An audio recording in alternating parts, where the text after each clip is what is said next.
Bismillahirrahmanirrahim. Barcha hamd sana insonlarga ulug' dinni ato qilish orqali ularni dunyo va oxiratlik baxt saodatga chaqirgan. Iymon etganlarni o'zining fazli karami bilan huzur halovatlik hayotga noil qilgan. Olamlarning Rabbi Janobi Alloh taologa xosdir.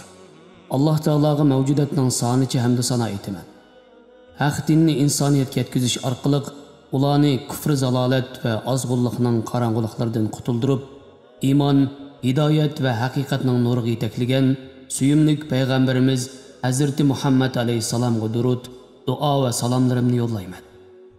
Uning oila tavobatlarga va uning yo'lini davomlashtirganlarga, shundaqla ta qiyomatgacha haq yo'lda yurganlarga mangulik omonlik tilayman. Hurmatli o'qirmanlarimiz, navbatda diqqatingizga İslam Aqidalar nomli kitobni sunamiz. Muqaddima. Inson va din. Insoniyatning yaratilishi bilan birga uning aqli va aqidasi teng yaratilgan. İnsoniyat aqli taraqqiy qilish va takommullanish yo'lida o'rlagan sari ularning aqidasimi payg'ambarlarning Alloh taologa boshlaydigan ilohiy da'vatlarga ergishib, ular bilan birga takommullanish yo'liga kirib keldi. İnsanlar bir zamonlar haq dinning ruhidan butunlay yiroqlashib, kufr zalolatning qorong'uliqlarida tang'irqagan bo'lsa-mu, Alloh taoloning orqa-orqadan payg'ambarlarni avatishi natijasida ular yana haq dinga qaytib keldi. Alloh taolo insonlar jamiyatining taraqqiyotiga ergashtirib, dinni tadrijiy holda takommullashtirib keldi va uni insonlarning sarxili, payg'ambarlarning oxirgisi va islom dinining payg'ambari Hazrati Muhammad alayhisalomga yetib kelishi bilan eng oxirgi kamoliga yetkazdi. Al-yawma akmaltu lakum dinakum wa atmamtu alaykum ni'mati wa raditu lakum al-islam dinan. Ya'ni bugun sizlarning dininglarni butun qildim. Sizlarga ne'matimni tamomladim. Islomni sizlarning dininglar bo'lishga tanladim. Yaratquchi bilan yaratilguchining munosabati. Yaratquchi bilan yaratilguchining o'rtasidagi munosabat qanday bo'lishi kerak? Yer yuzida bir qancha 10 yil hayot kechirgandan keyin yana yaratquchisining dargohiga qaytib berib, uning shafqatiga talmirdigan bir insonning uning bilan bo'lgan munosabati zodi qanday bo'lishi kerak? Bu munosabat jaholat ustiga qurilishi kerakmi yoki ma'rifat ustigami? Osiylik ustigami yoki itoatchanlik ustigami?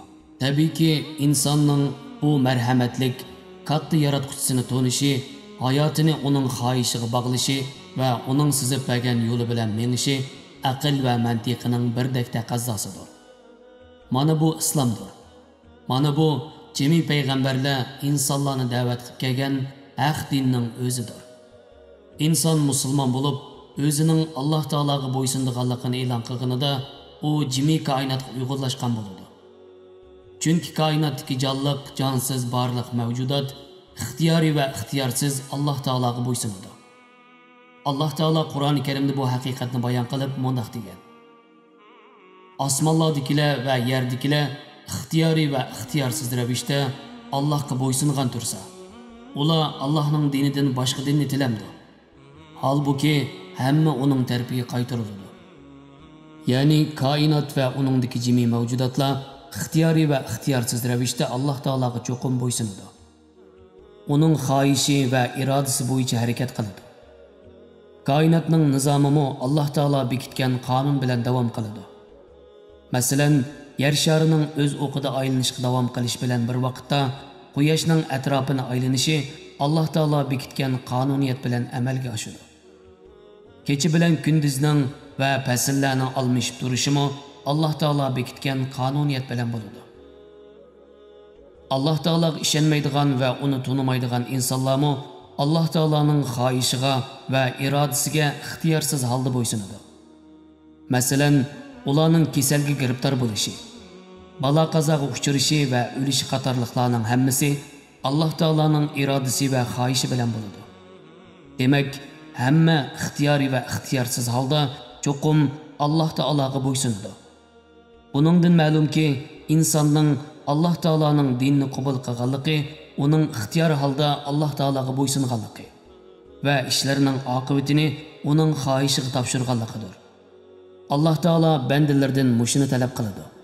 Ammo alloh taoloning dinini qabul qilmagan insonlar ixtiyoriy holda alloh taologa bo'ysunmagan bo'lsa-mu, uning ixtiyorsiz holda cho'qim bo'ysunadi va uning irodasidan chetnab ketolmaydi. Lekin alloh taologa ixtiyoriy bo'ysunish bilan ixtiyorsiz bo'ysunish o'ttirsida va natija jihatda osmon zamin farqi bor. Oldinqisi itoatmanlik bo'lib, uning oqibati jannatdir. Keyingisi osiylik bo'lib, uning oqibati do'zaxdir. İnsan diyonatli maxluqotdir. İnson o'z tabiatida madaniy maxluqot bo'lganidek, u tug'ilishidan diyonatli maxluqotdir. Alloh taoloning borligiga ishonish aqidasi insoniyatning yaratilishidanla ular bilan birga hamroh bo'lib keldi.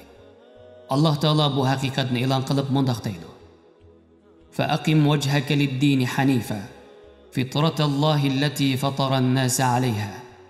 Ya'ni yuzingni haq dinga, Alloh taoloning diniga qaratqinki, u insonlarni ashu din bilan yaratgan.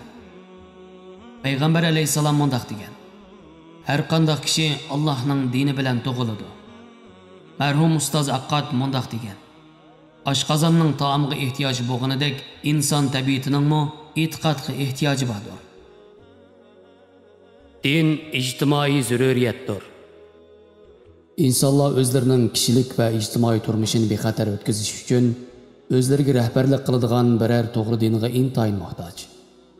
Chunki yer yuzida qonunga hurmat qilish, jamiyat omonligini saqlash va insonlarning xotirjamligini kafolatlantirishda dinning kuchiga teng kelaoladigan biror kuch yo'qdir.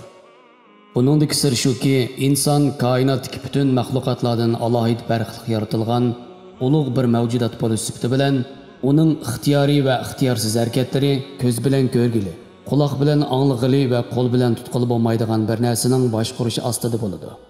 U bo'lsa-mu insondagi insoniy ruhdir. U vijdon va aqida deb ataladi. İnsanlar tashqi dunyosidan emas, balki ichki dunyosidan, vijdonidan boshqariladi. Kishilarning haq-huquqlarini himoya qiladigan, haqsizlikqa yo'l qo'ymaydigan, adolatlik va madaniyatli bir jamiyatni barpo qilishda davlat qonunlari va hukumat doiralari yetarli emas.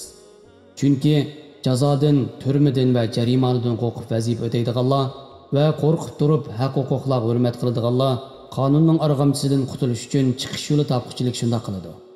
Ular qonunning kontrolligidan chiqqan hamon o'zlarining bilginini qiladi.